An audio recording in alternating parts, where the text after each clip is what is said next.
Hi everyone, welcome back to my channel and welcome back to another Ramadan meal prep. I can't believe Ramadan's already almost here. There's less than 30 days left by the time you're watching this, and I hope that this can help you and give you some inspiration on what to make. Hopefully you can see some different dishes here that you can try and make during Ramadan, or even prep it right now like I have. Honestly, these preps help me so much because they stop me from standing in the kitchen as much. I don't want to be cooking, I want to be doing more ibadah and the things that are helpful to my mental health during fasting, which is not standing in the kitchen every single day thinking of what to cook, you know. The first thing that I start with is prepping my garlic, onion, all of that. So I always do this as a first step.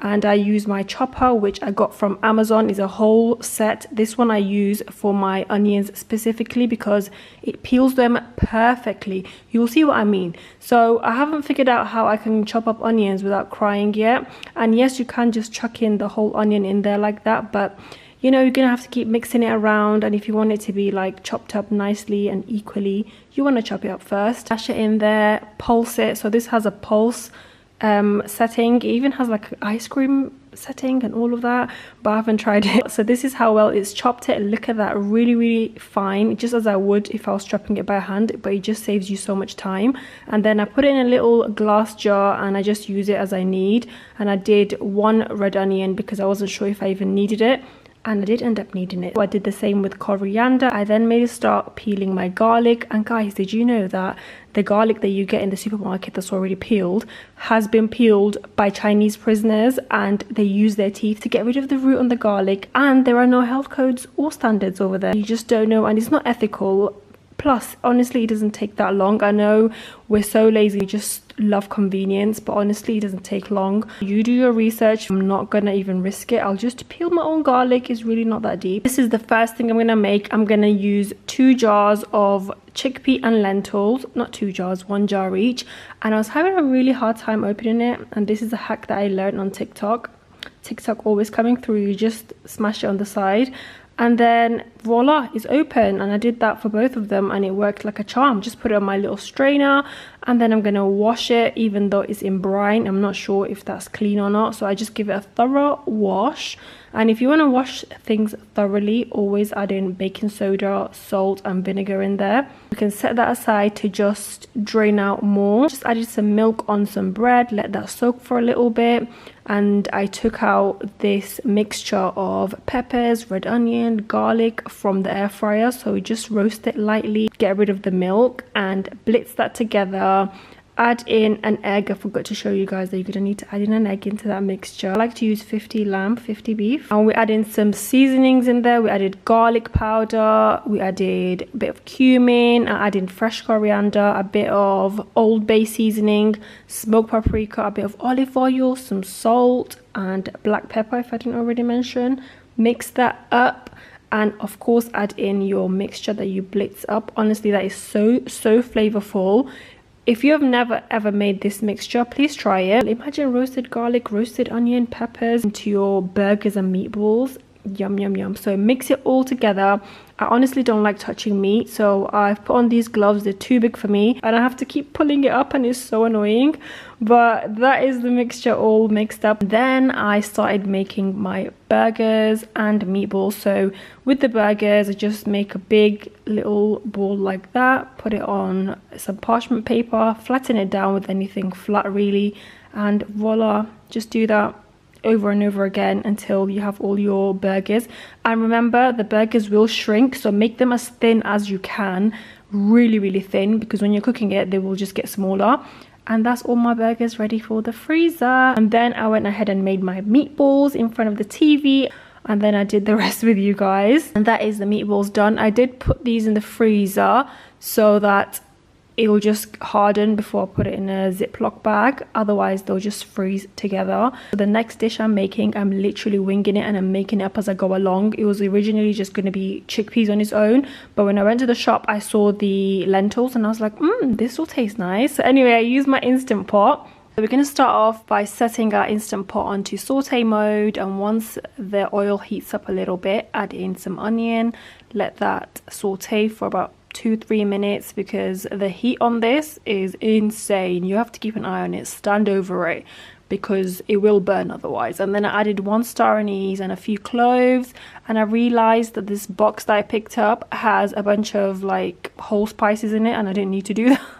And then I added in some of that minced garlic I prepared, mixed that in, let it cook for a little bit until it caramelized, and then I added the spice pack. I added half of it. I didn't want to add too much because I know how spicy these things can get. And honestly guys, it had this stinky smell to it. I can't even explain it. It smelled like BO.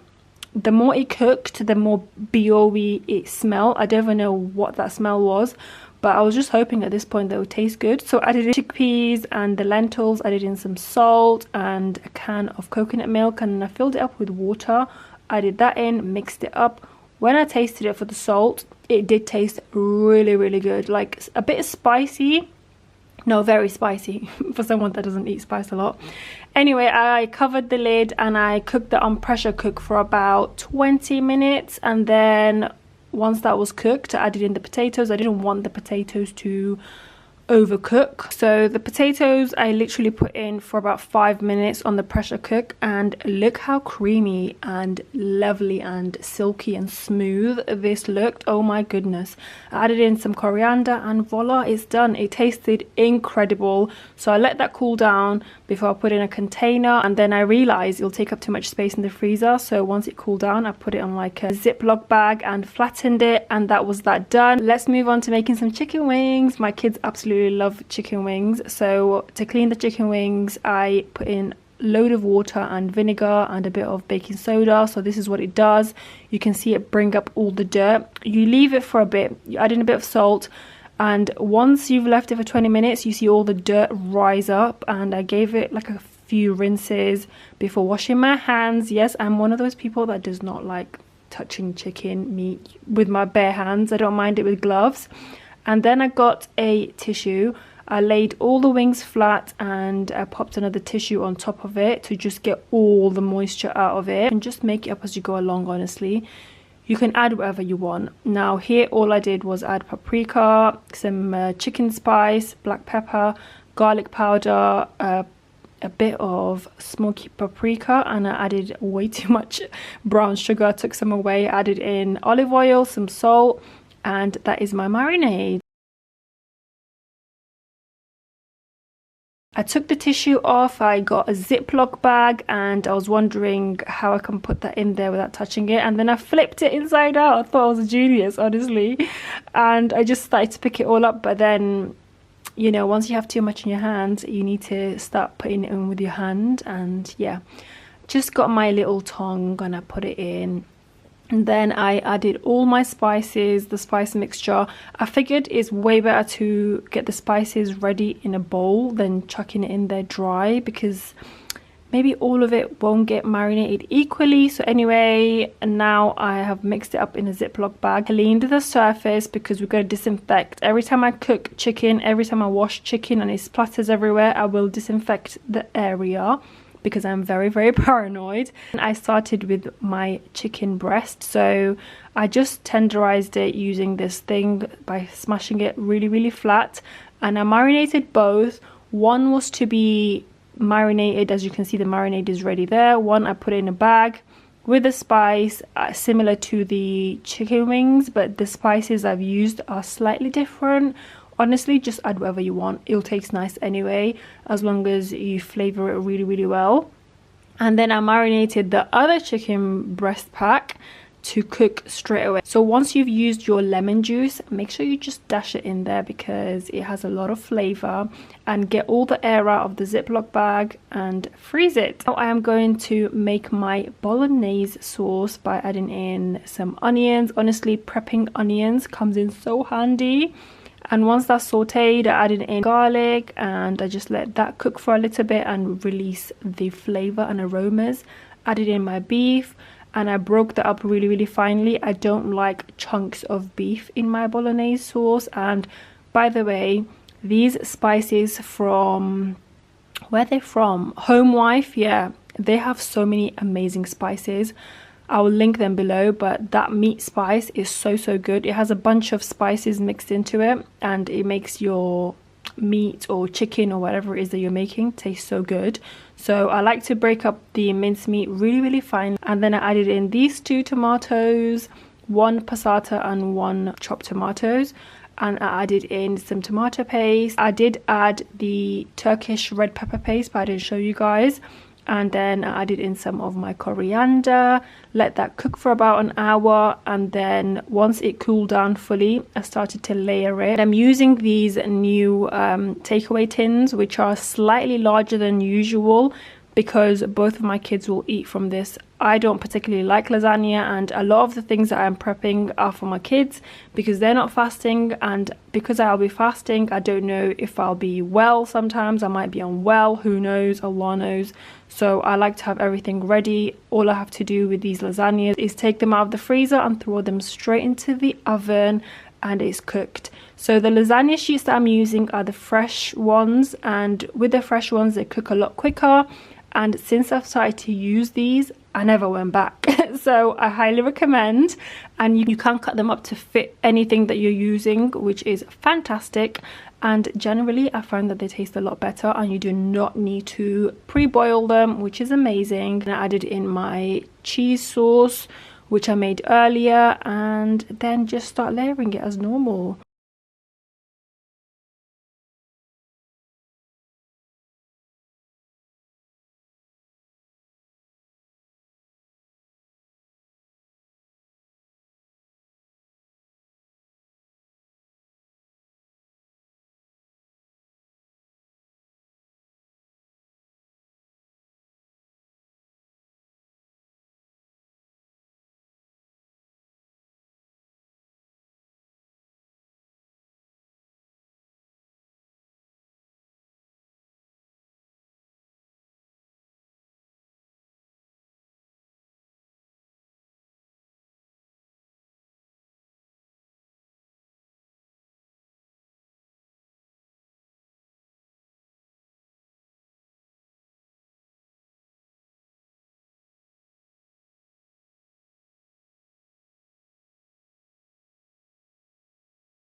So once I finished making the lasagnas and set them aside, I started making the chicken. So this chicken, I marinated it slightly different. I made it into like a barbecue marinade by just adding some barbecue sauce. I grilled it, let it sit for a bit until it cooled down, chopped it up with the scissors, because why would you use a knife and make a chopping board dirty when you can just do this?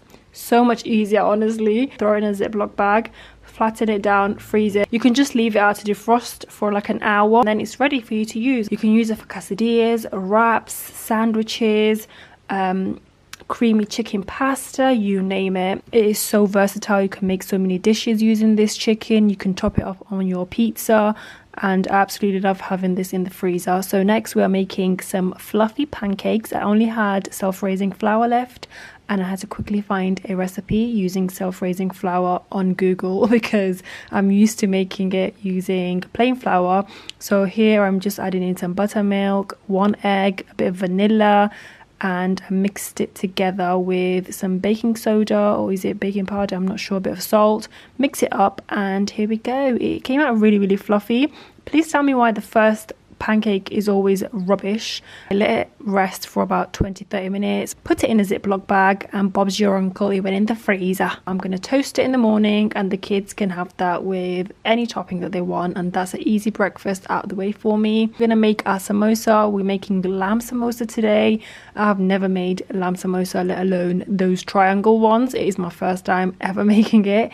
I usually stick to chicken. I feel like it's so easy to make, but today we're experimenting. For spices, I went in with some red chili flakes. I didn't have any green fresh chilies. A bit of cumin powder, a bit of black pepper, spicy tandoori paste, I think, a bit of the spice mix, some salt. I mixed that up, and I kept tasting it for salt. And then I realized I forgot to add in some garlic, didn't I? So I added the garlic in, even though the meat was cooked. But you know what? It's okay. We improvise.